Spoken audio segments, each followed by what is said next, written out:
being researchers, like surveys. So, can we turn that light off or sure. down? Turn the light off so you know how. So maybe while we do that, who's ever used Google Maps? No. Everybody knows Google Maps. What did you use it for?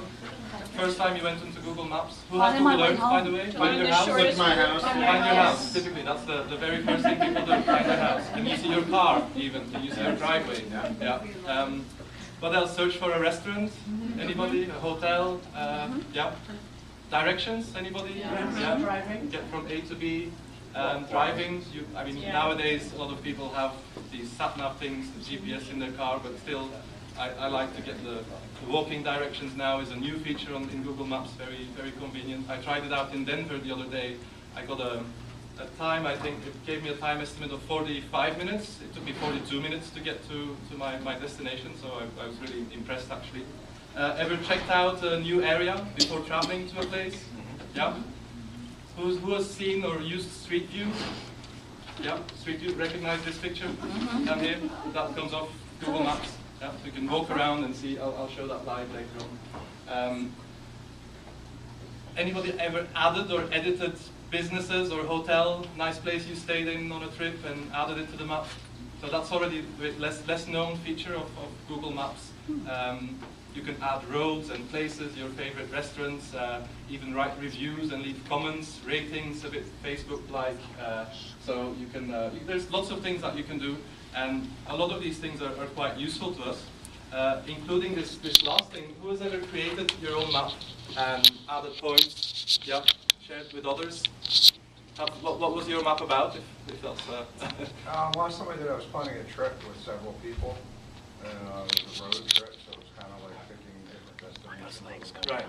Sharing different iterations of what that. And you can share that with your friends, and they can maybe add their own places or plan their routes. Exactly. So there's lots of things that we can do with Google Maps, Google Earth. So tell me again, who has Google Earth on their computers? So quite a few people. You're familiar with that. That's good. Now, a map here. Just yesterday, looking at hotels in the DC area, comes up with lots of red dots, lots of links to hotels with reviews, their own website, a nice picture and everything. Editing businesses. Anybody can go into Google Maps in most countries and add places. PSI Rwanda, now anybody who does a Google search on PSI Rwanda will come up in the results with a little map like this that has a link to the website, and you can find the phone numbers, operating hours, and so on. So that's what this MapMaker is all about. So we'll have a look at that later on, and especially Google Earth. Most of my examples are in Google Earth, and you'll see again what these things look like in Google Earth and in Google Maps. Now, before we go on to that, maybe just a few words about this Google Mapping project.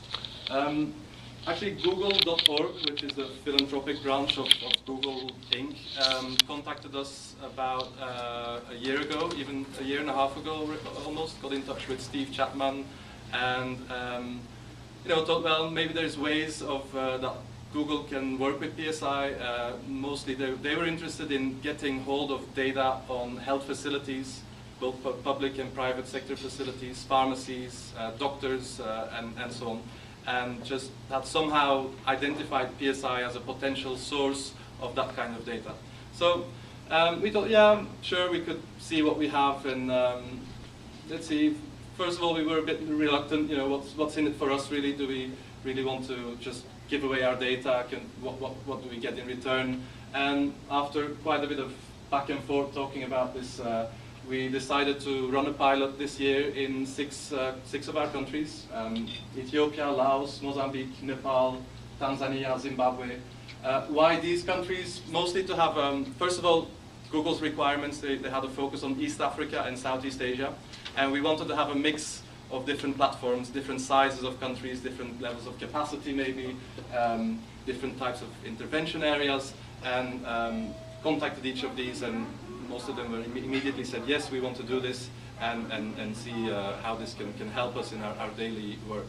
And for us, mostly our main objective is to provide these platforms with new technology, easy-to-use tools that allow them to use maps for planning, monitoring, advocacy, reporting, specifically using Google Earth, but also other tools such as Google Maps. And then, in addition to that, we want to make sure that we share the data on availability of services, of products and providers, whether it's family planning clinics or small drugstores or pharmacies, maybe the Sun Quality Health Network locations, with the broader public, whether this is for the Ministry of Health or other partners in the health arena in these countries, or even to our end users. And obviously in many countries people are not connected, they don't have these smartphones and apps that can get them directly to the nearest clinic. But you know, in quite a few we are getting there, and some of our more urban target groups are more likely now to go online and look for a place where they can get advice on HIV or get tested, screened for STIs, family planning, and so on. So those are the two main objectives, and as I said, it's part of a broader Google.org project that aims to strengthen national health systems, specifically in those two regions, but they intend to go global, but that's their initial focus.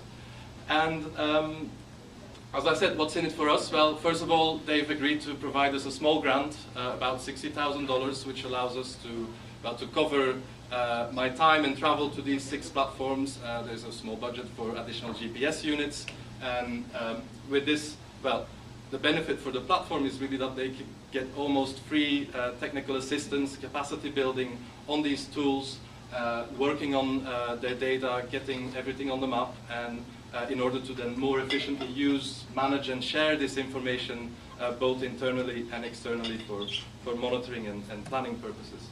And in return, Google is obviously requesting that we provide them with these points of interest, as they're called, and that we share those basic health service data sets with the Ministry of Health, donors and partners through Google Maps and Google Earth. Any questions so far? Or should we take questions at the end? I don't know how you usually function. Any way you want to do it. Up to you. Just raise your hand if there's any questions, because I think there's a lot of things that will come up afterwards through the examples. Now, one of the conditions or things we said, well, we don't want this to be an additional burden for us. We don't want this to cost us any money. We don't want to go out in the field just collecting data for the sake of providing them to Google. So the idea was to tie this onto existing surveys, especially MAP, but also maybe track surveys or other field surveys that exist, even MIS, routine data collection by sales reps or by supervisors, by communication teams, and so on. So that was